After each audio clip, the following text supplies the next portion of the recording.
Welcome everyone. Thanks everyone who's joined already. This is experiment time, so we're going to be super honest. We're trying something completely new here. Don't know how this is going to go. Is it going to work? Is it going to break? Who knows? But it's a live podcast, so often you guys hear my podcast on a weekly basis, the Diverse Podcast. But I wanted to bring sort of a live event element to it, so we can get you in here to ask your questions and see how it's all made and see how little I edit my actual podcast. So yeah, as we're going through this, drop a question, in the chat or there's a question segment as well, and we'll try to get to those at the end. But I got a really good interview today. I'm talking to Ash, who is another great person that I met in Clubhouse actually, who works in the tech space. I'll let him tell you all about what he does. But before you do, Ash, I just want to let everyone know about your content as well. So I'm going to drop a link probably in the chat and send it around afterwards. But Ash makes some really, really good content around career. So exactly the type of stuff we're talking about now, interviews, applications on YouTube, and very short videos as well. So he doesn't keep you for too long. So make sure you check those out. But Ash, why don't you let everyone know a bit about yourself? Yeah, so Toby, thank you very much for having me. Bit nerve-wracking, must admit, first time doing this sort of thing, but yeah, no, pleasure to be here nonetheless. So hi everyone. I can't actually see who's in here, or I don't know if you're able to see, but hi to everyone who's watching or who will be watching this after. My name's Ash, short for Ashraf, not Ashley, as what a lot of people tend to assume. But I am a talent manager. I work for a business called MVF, and we're a tech and digital marketing business. And tech, digital marketing obviously can mean a lot of different things, but essentially what we do is we help other businesses to grow by finding them customers that they wouldn't be able to find themselves. And I look after essentially all of their experienced hiring at MVF. So that's everything from our tech department, so software engineers and DevOps engineers, to HR people, we call them people partners, or heads of people and these sort of roles, to finance and digital marketing. Anything with essentially more than 1 or 2 years worth of experience falls within my remit. But I work quite closely with the emerging talent team, and they look after all kind of graduate, but we don't call it graduate roles, and we can touch on that a bit later. We call them emerging talent, but essentially people going into their first job in tech or digital marketing, and that's me.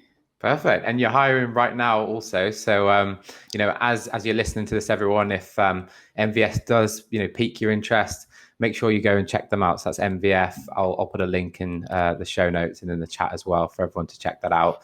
But yeah, Ash, let's get straight down to it. So as I said, everyone, drop your questions in the Q&A, and we'll maybe get to a couple of those at the end.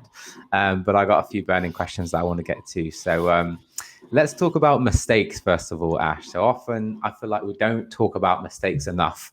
And sometimes when you understand the mistakes that you've made or the mistakes that other people make, that helps you improve as well. And you can kind of work back from there and see, where you can kind of get it right. So I just want to understand from your perspective what mistakes you see on a regular basis with, applications or CVs and interviews, and specifically interview etiquette as well. So I'll let you take that wherever you want to go, but how do you see that? What kind of mistakes do you see come up time and time and again? Yeah, no, it's a good question. And listen, I've probably been the worst when it comes to certain mistakes I've made in interviews and in the workplace on a day-to-day basis. So mistakes are something that are unavoidable. Like, they're always going to happen, and you just have to figure out how to kind of get around those mistakes when they do happen. But I'm a big fan of kind of, if you're not prepared, the old cliche, failing to prepare, you're preparing to fail, right? So there's some really basic stuff. And I think if you can get the basic stuff sorted, then that will help you sort out the bigger stuff. So when you're preparing for an interview, like this actually happened to me the other day. So I had a call booked with a candidate, and they answered the phone. So bearing in mind, I'm not calling them out of the blue. I've sent them an email. They've booked a time in my diary. So they know I'm about to call them. They've picked up the phone and they're like, what? How can I help? Or something like that. I can't remember exactly what they said, but it was literally so rude. And I was like, you booked a call in my diary. I'm here to discuss this XYZ role. So it's just little things like that. Like, you know this, you're expecting this call. I'm not calling you out of the blue. And that's my first impression of you. And you can't get a first impression back. I forget actually what happened with that candidate. I like to think I'm quite forgiving. So I try to push past those sort of things. You're a nice guy, Ash. I could imagine that. You're a nice dude. So Thank you, thank you. I try to be, but like I said, you can't get that first impression back, and a lot of people probably wouldn't be so forgiving. So little things like that. Obviously, with applications, checking things like always getting someone just to check your application, check your CV, check your cover letter. Like this is one of those things that my mum really kind of drilled into me. Anytime I was doing kind of like homework or my personal statements for college or university, she'd always want to check it, and I didn't really understand. And even to this day, when I'm writing a blog or something, sometimes I'll ask my missus to just double check it, or I'll even double check it, triple check it myself. And then the third time I'm checking it, I'll see a mistake and I'm like, why did I do that? Or I remember I posted a LinkedIn post the other day, and the next day missus said to me, "You're gonna die when you see this." And I was really, like, what have I done? And then on my post, I did the old YOUR instead of YOU apostrophe sure. RE. So it's just like little things like that. And I'm doing a lot of research into kind of like neurodiversity and things like that, where a lot of people who may be dyslexic, for example, will make these mistakes. And I do try to kind of forgive it if I see spelling mistakes in an application. But just to avoid it, you can just get someone, get a parent, get a friend, get someone just to check your applications before you make them. I think that is a real kind of no-brainer. Now, if we're moving on to like the interview, again, it's just preparing for the interview. And I remember back in the day when I was going for my initial interviews, looking for my first kind of proper job, and I'd find out all these crazy stats about businesses. I'd say you've got offices in Australia and Taiwan and China and all these places, and the person interviewing me would be like, "Thank you, I didn't know that," and I realized they didn't need this sort of information. Yeah. One of the key things that we look for in particular, so if you're planning on applying for a job at MVF, pay attention right now. What we look for essentially are people who are commercial. Commercial is a bit of a buzzword. So let me explain to you what that kind of means for us. And it's understanding what you're doing on a day-to-day basis affects the wider picture of MVF. So if you're working on something and it's not aligned to your team's goals, that are not aligned to the department's goals, that are not aligned to the business goals, then you're making a massive mistake. You're wasting your time, essentially. You need to make sure you know what you're working on today is contributing to your team's goals, to your department's goals, to your company's goals. And one of the key ways to understand if you have that sort of mindset is basically understanding what the business does. So if you don't know what the business does, if you don't know how the business makes money, then you're not going to know what to do on a day-to-day basis. So simple things like that, understanding the business you're interviewing, their business model, how they make money. MVF's business model can be pretty complex. And truth be told, I didn't really understand it for about 3 or 4 months after I started at MVF. So if you do that, you would have done better than me at the interview stage. So there's that. I can't remember where I was going with this now. Well, you think, Ash, I'll Yeah. sort of just, add to that. And I think it's an important point because it can be difficult from the outside looking in as well, right? Like if you're going to like a B2C company, so like Netflix, obviously you understand how they make money, right? So Netflix, they're a tech firm, they make money from my subscription. That makes sense to me. But if you're going to a company that generates revenue B2B, so like MVF, it's quite hard to understand that and how that all works and get the context for it, right? Like if you've never worked in an industry before, and we'll get onto networking in a little bit, but that's part of the advantage. And it's part of the advantage of coming to things like this, right? Like you can chat it through a little bit and then just kind of understand how it works. And my mistake for going into interviews was exactly this, like not knowing. Actually, it started by the fact that the role wasn't right for me. So I'm just thinking, oh, I need a work placement, right? Because it was part of my degree, 4 years with a year in industry. And I was like, oh, well, I just need a job, right? And I went for this role in asset management. I've got no interest in asset management whatsoever. You know what I mean? Like, I barely know what that really means on a day-to-day basis, the differences between that and other things in finance. As you can tell, I'm not passionate about it. And I read all the things, like I read the job description, I Googled it, did all that sort of stuff. But then when we got to chatting about it, they could understand fundamentally, I didn't know what that meant. So like the test that I would use is like, could you explain that to, a grandparent or, a younger sibling, like this in simple terms is what they do and this is what I'll be doing, right? That helps a lot, I feel. Yeah, 100%. I think again, it just comes down to that preparation piece. And the thing is, if we're discussing about kind of early talent, graduate roles, you don't have to know the ins and outs. You just have to show you have the capability to develop those understandings and have the aptitude to be really good at that job. So no one's expecting you to have all the answers. And like that actually brings me, that triggered my mind for something else, that candidates recently in senior jobs, they've been rejected for roles because they can't admit they don't know something. And that is something that does not go down well, especially in an environment where feedback is key. Like if you can't admit you don't know something and you're clearly blagging your way through something, that's not a good sign. We don't want people like that. We want people who can admit when they don't know something and work a way to get to that conclusion and find a way to get there.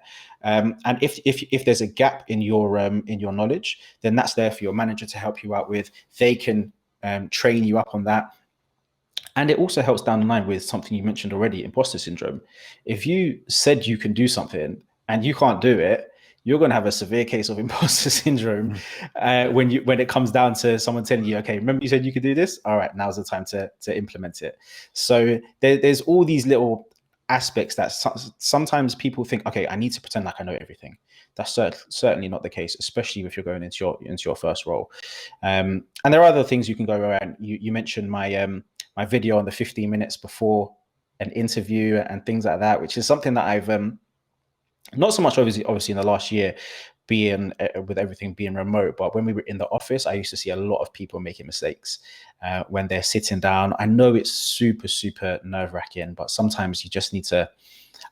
Me personally, I'm an introvert, so I know how like walking into a new place can feel quite overwhelming, and you kind of just want to do what you need to do, sit down, and just like be there and until you don't have to be there anymore. And you have to force yourself. You have to, like, for example, when people would walk into our offices before COVID, they'd walk in, say hello to the receptionist, sit down, go on their phone. And I'm thinking, and plenty of times I'd go in there just to say hello to someone, and they wouldn't even realize I'm there until I'm literally like standing over them saying, hello, nice to meet you, kind of thing. So I feel like this is a massive missed opportunity for people when they're just before they're about to go into an interview. I think at this point, you really need to engage with the people around you, engage with the receptionist, the front of house staff, because something I used to do, and if you watch my videos, you probably know this already, something I used to do is just check with our front of house staff and say, how did you find this person? Like, what were your thoughts? How did they come across? And listen, 99 times out of 100, it was pretty mundane. They looked a bit nervous. They didn't really say much, but occasionally you'll get someone who'd be like, we really like that person. Like they were so nice. They introduced themselves. We had a conversation. They were asking lots of questions. Amazing. And then thankfully, even more rare, we'll get the odd, didn't like them. They were rude. They dismissed us. They didn't do what they were told to do and things like that. So these are key aspects that like I want to set you up really well for your interview or not set you up well enough. And there's literally been a time where I've interviewed someone, I and my manager thought they were perfect for the role and went back to the front of house staff and they said that person was rude. So we were like, okay, fine. They literally lost a job offer for that 10 seconds of not having their game face on. That's crazy, but it's so true. That's so important. And I've heard stories about people like not being so nice to someone on the tube on the way to the interview, and then that person's been on the interview panel that's deciding if they get the job or not. So, if there's a couple of takeaways so far, it's like get the little things right. Get someone to look at your applications. You can use tools like Grammarly. So go to grammarly.com, I think it is. You just copy and paste text in there, and that can tell you, you've got your without the apostrophe or whatever. So you can check those things, or be nice to people. That's like the epitome of what you should be doing anyway. These are easy things, but if you don't do them well, then you can be discounted. So I'm sure there's a lot of people listening live now and probably watching the podcast after this or listening to the podcast as well. What would you do if you needed to get one of these early career roles? So let's say I transported you back in time or something, and you've just come out of uni, or you're studying your final year. Tough job market. It's challenging. It's competitive. What are you doing to get an edge? What are you doing to stand out? Let's help someone out with that. Ash, what do you think? Yeah, no, it's a real good question. And you know what? I honestly empathize a lot with people who are on the job market like right now, especially going into kind of grad roles and early talent roles, because like a lot of companies, much like MVF, weren't recruiting this time last year. So not only are you competing with this year's grads, you're competing with last year's grads as well. And on top of that, there just aren't as many jobs this year as there usually are. Don't get me wrong, the market's looking up, and plenty of businesses, much like MVF, are recruiting like crazy. So, little plug, we've got tons of sales roles, tons of emerging talent for digital marketing as well. So, if you're interested in any of that sort of stuff, check out MVF. We've got loads of roles going. But yeah, no, it's a tough market out there. And a few of the things I would do if I was in that position are networking and upskilling. So a lot of the stuff, so with upskilling in particular, this is something you can do yourself. As with networking, but networking you need to go outside and speak to other people and whatnot. So with upskilling, a lot of people have their degrees and you're competing with other people who also have degrees. So there's not much to choose between people outside of what you do outside of your education. So a lot of the time when we're looking at CVs or especially hiring managers, they really want to see people who are doing their own things outside of their education or even outside of their work. So especially when you're coming to a business like MVF, people who are running their own blogs, people who have their own side hustles, these are crazy benefits to MVF. And I remember back in the day when I first joined MVF, I was doing a bit more of the kind of early talent hiring. And someone who was interviewing for a role, he was like, I think I might put this in one of my videos as well. He was like, okay, I noticed he had a business on his CV that he didn't really shout about too much, and he didn't bring it up in conversation. So I thought, let me ask him about it. And he was like, yeah, it's been going all right. I'm planning on selling it though. And he was really like playing it down. And I was like, don't play it down. Like, I appreciate the old wives' tale that says, like, if you tell the business that you have your own thing on the side, they think you're going to be a flight risk and you're just using them for a stopgap and things like that. There might be some truth to that, obviously. But at the end of the day, businesses like MVF were built by entrepreneurs, people who did have their own side hustles. So who are we to stifle people who have their own dreams, their own ambitions to build their own businesses? So for us, that's one reason as to why it's a massive selling point. Number two, we are a business that really promotes innovation internally. Like, we're always looking for new ways of working, new revenue streams, and people who are creating their own revenue streams or who are able to build websites, build blogs, create an audience, make sales. These are stuff that MVF can benefit from in the short term. So if you can benefit us whilst you're with us and then go on to be great elsewhere, then it's a win-win scenario for us. So if you've got these kind of extracurricular activities, businesses like MVF will see it as a massive selling point.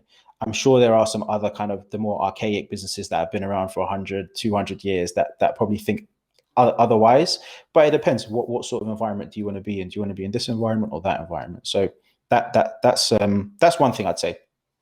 Always Yeah, I be love that. upskilling. Yeah, go. I love that, Ash, and specifically on side hustles and stuff. And I think you're right. Certain organizations are going to be more receptive to it than others.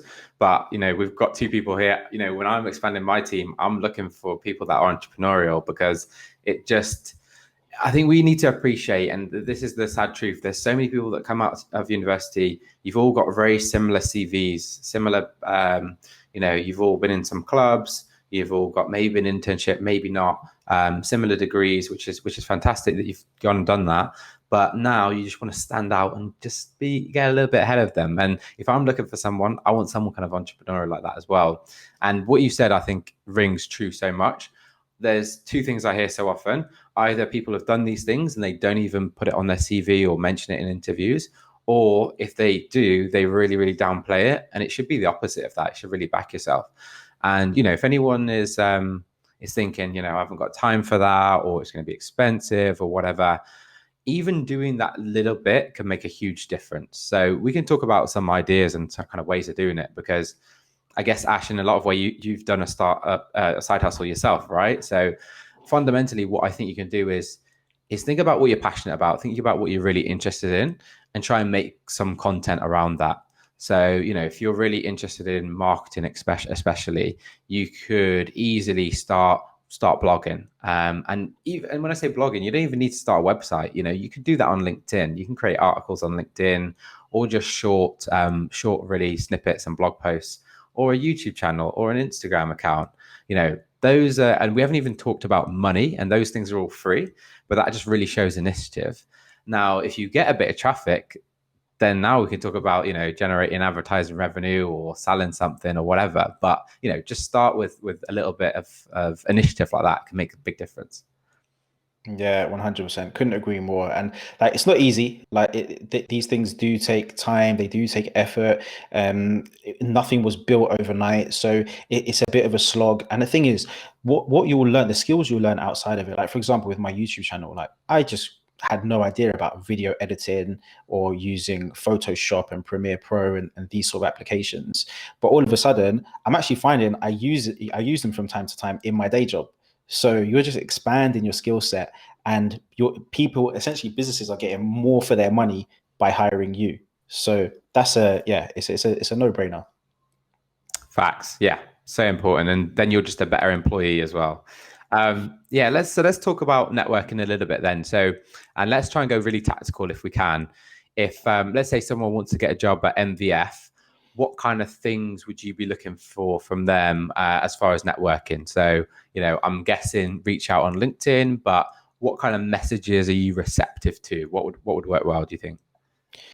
It's a tough one because, like, I think networking and messaging someone about a job are two different things. So networking, I see it kind of like, I heard someone describe it as a bank account analogy. So you can't withdraw anything until you put something in. Networking is very much a long game. So if someone's messaging me on LinkedIn and they're asking about a job, I don't really see that as networking. That's them. They want something, they've identified what they want, and then they're messaging me about it. I'm not saying there's any issues with that, but that's slightly different. Networking Networking, if with the intention of getting a job eventually, probably looks more like identifying certain companies you want to work for, or identifying certain people that you aspire to be, or maybe follow their career path, identifying them on social media, be that Instagram or LinkedIn or Twitter is a great one as well, and engaging with them. Not necessarily asking them for any favors, especially initially. Looking at their content online, liking it, commenting on it, and then approaching, maybe sending a LinkedIn connection request saying, really enjoying your content, would love to grab you for 15 minutes to see. And you never know, like, some people will say yes, some people will say no. So it's a little bit of a numbers game, but at the same time, if you plant those seeds, something will eventually kind of spring. So you want to get in touch with people, you want to have those conversations, and it's not just with, like, the quote unquote decision makers. Like, you don't want to just be targeting the managers or the heads of departments, because the likelihood is these people are extremely busy, and you'll probably get less of a less chance of getting a response from those sort of people. I really like it. It reminds me of the story of when Man United signed Cristiano Ronaldo.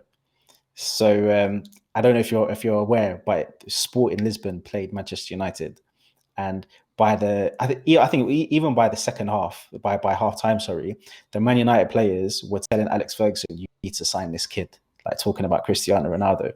So it's a similar sort of thing. Like, if you're messaging people who are on the same level as you, who are maybe have just got the job you want to get, if you get in contact with them, they're a lot more receptive. They'll be more likely to help you. They'll probably find it quite flattering, actually, that you've reached out and asked for help, or asked for their advice. And they can put in good words with the hiring managers. Maybe they'll even, like, refer you, so they can get a referral fee. A lot of businesses do that, so they'll like you even more.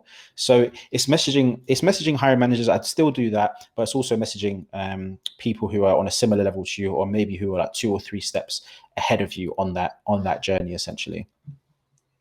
Absolutely. And really don't be discouraged if you don't get a reply, right? To your point, these people are busy, they get lots of messages, so they might not reply, and it's just got to be, on to the next one and move on. I love the Man United analogy. I think that's a good one to use. Yeah, It's just like, yeah, tapping up, isn't it? It's just like, and you almost want to think about it as building a relationship, building a friendship rather than like an exchange of things.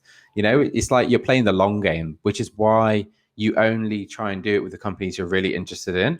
And so you're willing to put in that extra time. And yeah, ideally to do this, you've got to start doing it way before you need a job so that you're not like immediately asking them for an opportunity. You want to be trying to get to a point where you can have a chat on the phone for like 15 minutes and get to know them better, because it's kind of like if you had a friend, you'd be willing to help refer them for a job or get them a job, to be honest. So it's that kind of thinking. Let's yeah, before absolutely. we yeah, Just on networking before you for move sure. on, I think especially for your audience, obviously you partner with businesses who are doing a lot for diversity, equity, and inclusion and things like that.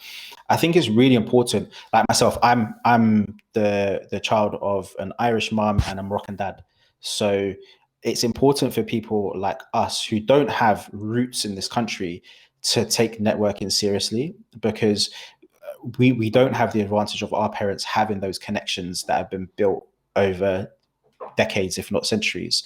So we really kind of have to take it upon ourselves to push past like maybe the awkwardness, or like anything with practice, like it will come and you'll get better at networking, like you'll get better at interviews, everything. So I think it's really important for people from that diverse background to prioritize networking and come up with a strategy around how you're going to meet people, whether that's kind of online communities, Slack channels. There's so many Slack channels at the moment that you can join for digital marketing or tech or anything like that. And just putting yourself out there, like with these kind of like blogs or YouTube channels, like you never know what you're gonna put out there is gonna come back to you. Like for example, me and you meeting, like had we not jumped on Clubhouse, we'd never be having this conversation. So, and we wouldn't even know the other person existed. So, just situations like this are just kind of like the epitome of that, and really putting that work out there. For sure. Yeah, that's a perfect example of it. And now, you've jumped on here, you're helping my audience. I've learned things from you, from your YouTube content. That's like the value of networking, right? So yeah, that's so, so important. I'm glad you said that. And yeah, to your point as well, like it's not something my parents did or we talked about doing at uni. So it's a little bit uncomfortable. And it's kind of a thing that's associated with kind of affluent people in society who, their uncle's got a job somewhere, so they're going to make sure that to bring them in, and it feels almost a little bit unfair, but that's kind of just how the way the game is played. So we need to get in on it. I was about to ask about imposter syndrome, and I can see one of the questions on the chats come up on that. Let's start over that way then. So how do you sort of deal with that? So have you felt that yourself in work? Because I think a lot of young people out there who perhaps aren't, getting all of these opportunities sort of handed to them on a plate kind of thing, they sort of feel when they get there they don't deserve it. And there's also, balancing that with sort of really selling yourself and being really confident, but also being genuine and not undermining yourself as well, as kind of said in that question there. So how do you see that? How do you see imposter syndrome? Yeah, imposter syndrome is something I'm suffering from right now. Like being on being on this podcast. Like I, the day I realized imposter syndrome is not going anywhere is when I heard the likes of Maya Angelou and Albert Einstein, like they had imposter syndrome. So it's one of those things I think we probably have to accept that it's always going to happen. And there's another thing I came across as well. It's called the spotlight effect, and this is something that kind of helps me get over imposter syndrome a little bit when I'm in kind of like working environments and stuff like that. You're inclined to think that everyone's looking at you because you think you're kind of like not in like a selfish egotistical way, but you kind of think everyone's looking at you, everyone's seeing if you're going to make a mistake. But the reality is everyone's just thinking about themselves. Everyone has those exact same thoughts, so everyone's worrying about what they're going to say or what mistakes they're going to make. So as much as I feel like I'm nervous, maybe you're nervous too, being the presenter of this podcast. So I think it's just understanding that and coming up with coping mechanisms. And I think one of the great ways to like think long term about imposter syndrome is something we mentioned on before in interviews, not over promising and under delivering, saying you can do something when you can't do it. But it's also looking for the type of environment, so the businesses that you're going to work for, looking for the places that are going to allow you to fail, the places that are going to give you the necessary training to get to where you want to go, and learn the skills you're looking to develop. Like, for example, at MVF, when you're starting in one of our entry-level digital marketing roles, you are immediately put onto something we call Start Smart. So essentially, this is a 1 week of presentations from the whole business that really help you to understand what MVF does and how your role sits in the business. You'll meet a bunch of people so basically anyone who's starting a business at the same time as you will be on this course. So you'll also be networking, you're meeting people that you wouldn't have normally got to meet, which is great. And then once that week is done, if you're joining one of our digital marketing teams or sales teams, you'll be immediately put onto what we call Sales Academy or the Digital Marketing Academies. So you're given the necessary training. So I feel like these are invaluable tools that really help our people to overcome imposter syndrome. Like, I've heard stories of people going into businesses and they receive little to any training. There's no real inductions. And I can just imagine the type of anxiety that will induce to someone who's saying, here you go, here's some work, get on and do with it. That's going to give you some imposter syndrome. So it's just looking for those environments. It's being, it's developing. I hate saying this as well because it's such people who give this feedback saying you lack confidence or you need to be more confident. That doesn't really help people with anything. But once you've done something over and over again and you become more confident and you become more comfortable doing it, then that's when hopefully imposter syndrome will kind of take a back seat. But like I said, imposter syndrome isn't going anywhere. So you need to work out kind of coping mechanisms around it. Yeah, I mean, I think that's brilliant. Everything you said there, Ash. Like, I'm learning myself here, and I just like how honest you are as well. Like, I think part of this perpetual sort of issue we have here with imposter syndrome is that everyone's sort of looking at someone else who's looking at someone else who's looking at someone else. So those brilliant people that you mentioned, they're looking at other quote unquote brilliant people who they're trying to emulate and thinking, oh, they've got it made. Or, I'm looking at you, Ash, thinking, damn, I need to step up my YouTube game. I need to, Ash is super confident. He's bringing out all these videos all the time. And now I'm thinking, and then someone's looking at me thinking the same thing about me. So, it's kind of like, it's funny, really, isn't it? But once you hear someone say that, you just realize we're all just doing our best. We're all just kind of winging it out here. As I said, we're just trying something new for the first time. We don't know if this is going to work. We're just sort of diving in. And Will Smith, I think, talks about this all the time when it comes to confidence. It's kind of like, well, he says, everything really good in life is like on the other side of fear. And then if you really sort of dive into what he's saying, a lot of time he's like, well, but then what? So I'm scared this is going to happen. And then what? I'm scared I'm not going to get this interview, this job. And then what? And then if you keep asking yourself, and then what? You kind of just realize what you're scared of, you shouldn't be, basically. That you're not really scared of anything. It's just sort of this nervous energy. But so I think that's an interesting exercise. There are a couple of other questions in the chat, and hopefully we'll get to a couple more. Two of them are essentially about the kind of the same thing. So someone said, I think it's Kyle, who is any advice for a law graduate who wants to get into cybersecurity? And then there's another question around sort of getting into tech without any particular sort of tech background. So essentially same question there. If I haven't got experience in tech, or like Kyle, I'm a law graduate, but I'm really intrigued by tech and cybersecurity now. Any advice for me, or any advice for Kyle in this instance? Yeah, I mean, I didn't have any experience in tech before I moved to MVF. So I think, especially if you're coming from a legal background, incidentally, we're actually recruiting a paralegal at the moment. I came from a law background. I did a law degree back at university. So similar sort of situation. Like, we're not necessarily, let's give you an example of what we're looking for in this paralegal role. We're not necessarily looking for someone who's come from that tech background. But if you have an interest in tech, and you can show you have a deep interest in tech, that's a massive thing for us. So we're a business that looks after a lot of data. So if you can show an interest in the kind of data privacy scene, you're up to date on relevant legislation, maybe you've written a blog article on it, maybe you've gone to some events, or you're just up to date on up to date news. So these are the sort of things you can do to kind of sell yourself to these businesses. Does that help, do you think? 100%. Yeah. I think I would also say there's lots of resources as well out there. Like when I'm going to say 2 points actually. Number one, for a CV, you can really utilize that profile.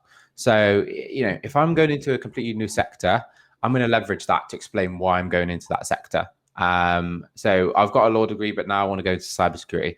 If I just send in my CV and my application and it's all kind of legal stuff, they're going to be a bit like, well, hold on, does he really want to do this kind of thing? But then, great thing you can do with the profile is explain. So I've got just graduated in law, but I'm really passionate about cybersecurity. I actually recently done this free course, and I'd love to have a chat to you about this role to progress my career in the tech space. So I've kind of just framed it now. I've explained, maybe even explain it's given my law degree has given me all these analytical transferable skills kind of thing. But now I'm really interested in tech. So that helps the recruiter straight off the bat reading your profile. And then the other thing to do is look at those free resources. So Ash, you probably know them better than me, but Google has plenty of free courses. There's Flatiron, there's Udemy.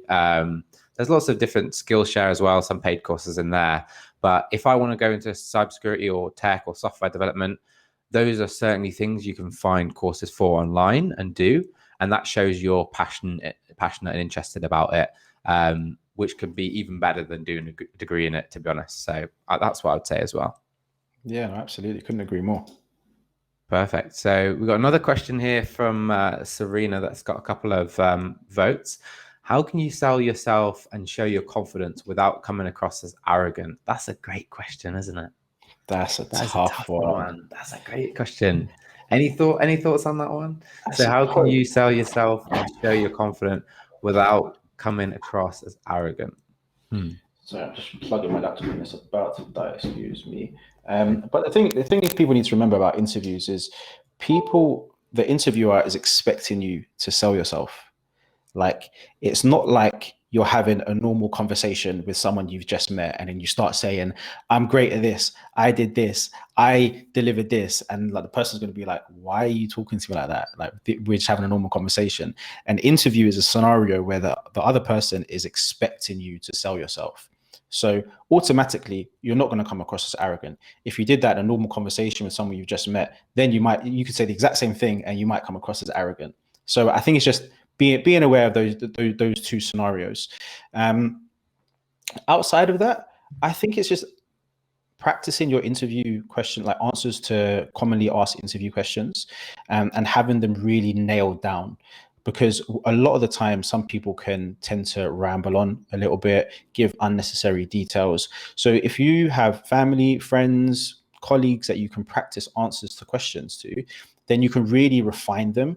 Because I remember when I was interviewing a fair few years ago now, I would find myself literally saying the same stories in every single interview. And the first time I told the story probably wasn't that great. Second time I told it probably wasn't that great. But slowly it got more refined. So it's just practicing your answers to those interview questions and getting feedback from people. I think is really key. And just on like interviews and interview practice, I think it's really important not to beat yourself up over interviews and how you perform in interviews. Something that I always remember is that a friend of mine and myself, we were friends before and we worked for the same place, and we left that place at the same time. And we were both looking for a job at the same time. I had a ton of interviews, and then he had one interview and got the job. So I was like, dang, how did you do that? So like interview it really is a skill, and it does take practice. And after all those interviews, at the end of it, I had 3 job offers at the same time. So for me, it took a while to get up to speed. For people like my friend, he absolutely went in there, smashed the first one he got, and he's still working for that same business, but 6 or 7 years later. So like, don't beat yourself up. Like manage your own expectations when it comes to interviews. It really is a skill. So don't if you go in there with tons of pressure on yourself and expecting like I have to get this job, don't do that. Like, go in there, see it as practice, and then evaluate yourself. I think, sorry, I'm probably answering a question that hasn't been asked right now, but when it comes to if No, I'll go for it because you're answering other people's questions. Like, yeah, we've still got a little bit of time here. So this is all really good stuff. And this, I think, is leading to better answers than me asking questions because I'm sort of guessing. But yeah, keep going, man. This is good yeah. stuff. No, I was just going to say, when it comes to like rejection and things like that, I suppose something like you said, like about what Will Smith was saying, like put it into the bigger picture. Like, in a year's time, in 5 years' time, is this really going to matter? Like, just to kind of get over that hump. I'm someone who believes if something is meant for you, it's meant for you. If it's not, then it's not meant for you. It was never going to come to you. So, but I appreciate some people don't have that kind of worldview. But what you can do after rejection is say thank you to the interviewer. Thank them for the time, thank them for the opportunity. Secondly, ask them for some feedback, because if you can fix something, if you did something incorrect in the interview, then you can work on that and go back to it later. And then really evaluate yourself. So don't just take on board the feedback you got from the company. Go back to the interview. Obviously it's going to be hard, but you have to kind of recall the interview, understand what went well and what you didn't think went so well. And I think a key thing, like, I was watching a video a little while ago, and they said, oh, it wasn't to do with interviews, it was just to do with like building rapport with people. And always look for that eyebrow going up in an interview. So there you go. when you see the eyebrow going up, you know you've just said something interesting, and they're really interested in what you're saying. So remember those eyebrows, and then always use those answers that you use to get that eyebrow as your go-to, and go back and use that over and over again. And things that probably didn't land so well, then work on that and maybe change it up for next time. See, this is why I'm bringing this man onto the podcast, man. That's what we want. Those little eyebrow raisers. That's so good. That's such a good, because then once they do that, you can dig deeper. You're like, oh, you like that? Okay, come on, let's talk about that a little bit more. So That's that's it. That's brilliant, it. man. That's brilliant. And there's a few, just to go back to the confidence piece, because there's another question about Nicola's put, she's not great at selling herself. Someone else mentioned, about the confidence and the arrogance. And I think you answered it beautifully. The only thing I would add is, if you're even asking that question about, not coming across too arrogant or whatever, chances are you're not going to, you're more on the spectrum of probably quite humble, right? If you're even bothering to ask that question. But yeah, I think you gave a great point, which is like, you expected to bring your swag to the interview. This is like the time for you to chat about yourself. It's rare in life we just get an hour to basically talk about the great things that we've done. So you've kind of really got to lean into that. And I guess if you're not great or not that comfortable like selling yourself, it's probably the easiest thing to do is like write down 4 or 5 things that you've really accomplished and make it more sort of objective and sort of stick to the facts. Like, I've accomplished this, that led to this outcome, it led to a 10% increase in this. And that is why I feel like I'm the excellent candidate for this role. So, you don't have to be fluffy. It doesn't have to be like an uncomfortable thing. We can literally just be shouting about, I've actually accomplished this as part of my degree or a course or whatever. And that's led to this result. And that's why I think I'm going to be really good in this role. So it's kind of like sort of sticking to your facts, and that's what gives you the confidence. But yeah, Ash, I think you've given a lot of great advice. I think we got through pretty much all the questions there. I guess before we close out, any other thoughts, anything we haven't covered, anything you really want to touch on for young people out there trying to get a job, maybe particularly in tech, that being your industry? Any final words, any advice you'd share that we haven't covered? I mean, listen, I think at this point in your career, you can afford to make mistakes. And that's something that I didn't realize when I was just coming out of university. I thought the first job I got, I stayed in for quite a while, and I thought it wasn't great. And I was like, that was a massive mistake. And then turns out the experience I got at that job helped me get the job I'm in now. And I absolutely love the job I'm in now. But even if that was a mistake, like, it may feel like the end of the world at this point in time. But what you'll quickly realize is that when you're so early on in your career, and this is your audience is mostly kind of early careers people. So when you're at this point in your career, you can afford to make mistakes. And like Toby might know, I certainly know what it's like to work for businesses that you really regret working for, or they didn't look after you, or they don't look after their people. So it's fine to make that mistake and maybe join a business that I'm not saying do it. I'm saying avoid it if you can. But if you do find yourself having a business that that you're not a fan of, or you're not enjoying it, then keep it moving. Like we're in a day and age where you don't necessarily have to be at a business for a year before you can move. Like businesses are coming on board with the fact that people change jobs a lot more often than they used to. And I'm not saying that, and just to caveat that, I'm not saying move for the sake of moving just as soon as you find something better. But don't feel like you have to stay in a job that you're not enjoying for a year just because it's not going to look great on your CV. If anything, the next employer will really respect you for taking that leap when you identified something wasn't working for you, and then you wanted to move on to the next thing. I think that's excellent advice, and people can get more of that advice by following you, Ash. So where can everyone find you? You know, for people listening to the podcast later on, what are your like handles, or you know, what's your LinkedIn, what's your YouTube saying? Yeah, so I think someone shared a link to my YouTube in the chat, so thank you for that. So that is my YouTube is called, it's just my name, Asheraf Joseph. Probably have to spell that somewhere for people to find, and it's the same handle on Instagram, and my LinkedIn profile is Ashraf Hammer. There you go. Someone's put my name in I'm there. Thank loving you. this, man. Got people Thank you. helping us. Thank you, Tyler. Thank you, Tyler.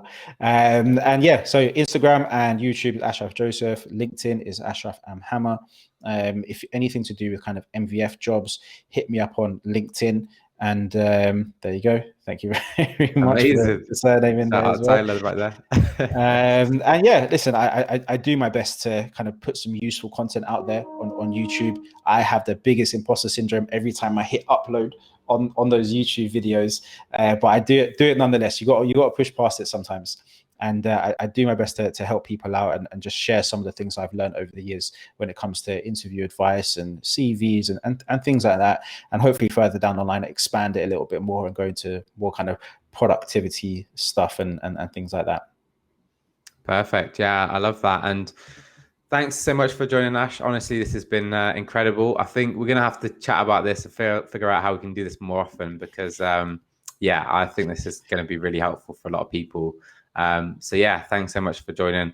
I might cut it there in terms of recording for the podcast, but just for everyone who's live now, do drop in the chat any topics you want us to cover moving forward. So if there's something that's really on your mind that you want to talk about, drop that in there and we'll try and get to that in upcoming sessions because I want to make this as relevant as possible for you. Before we do wrap up, Ash, I just got one last question, one last thing I wanted to cover, which I forgot about. And it's just come up with one of Carl's questions as well. Which is around what are our feelings around a recent graduate taking a year out to build their CV, to do events, volunteering, develop new skills, that kind of thing. And the reason I wanted to ask you about that is because you took some time off, right, to go traveling, didn't you?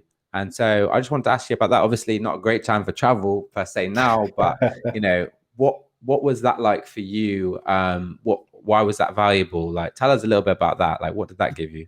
Yeah. So, I mean, to answer the question, I think it's, I get nervous about this because this person has probably got parents who are pressuring them to go to university and not take a year out and finish your education and things like that. But listen, I'm a big fan of people taking some time out to learn some practical skills, to do some traveling, to network and do things that you probably wouldn't get to do later on in life. Because when you get to, let's say your mid-20s, for example, and you're really trying to build a career, it's going to be harder for you to take that leap. Whereas now, when you don't have those sort of commitments, it really is a great time. If you've got the financial resources behind you, I definitely encourage it because you never know where that's going to take you. You might find an opportunity in that year off. I think if at the very least, if you get some work, and especially for people who find it hard to approach people and build relationships, if you're in kind of like even a customer service based role, like take myself for example, like I didn't realize I was more introverted until recent years. I didn't know that was a thing, but I did know when I was younger that I was a bit shy, didn't really like approaching people too much. So I got a job in a sales role, like in a retail sales job, And it was a commission-based role and things like that. So it forced me to go out of my comfort zone. It forced me to approach people and make that first move and things like that. So learning these type of skills are really, really invaluable. And I've seen it in other people as well. So someone that I know, they've taken a year out and they're super kind of like reserved. You can still see it in them, but at the same time they go above and beyond to kind of make conversation, ask questions, build rapport, these sort of things. So the skills you can learn taking time off, as long as you're not obviously wasting time, caveat with that, and just not doing anything with that time off. If you have a plan, go for it. If you don't have a plan, I'd say continue with your education. Yeah, that's brilliant, I think. And I would just add my thoughts as well. I think in life, if there's anything I've learned, it's that you regret not doing things like this much more than you do regret just sort of taking the leap and trying it. So, that's what I'd say. But I don't want to get in trouble with anyone's parents either. So let's close it there, Ash. Thanks so much, man. And thanks everyone for joining. And we'll see you next time. Do get in touch with me or drop a note in LinkedIn. Let me know what you thought of all this, or drop it in the chat or whatever. But let's close it out there. Thanks so much, everyone. Cheers, everyone. Bye. Cool. Brilliant. Amazing.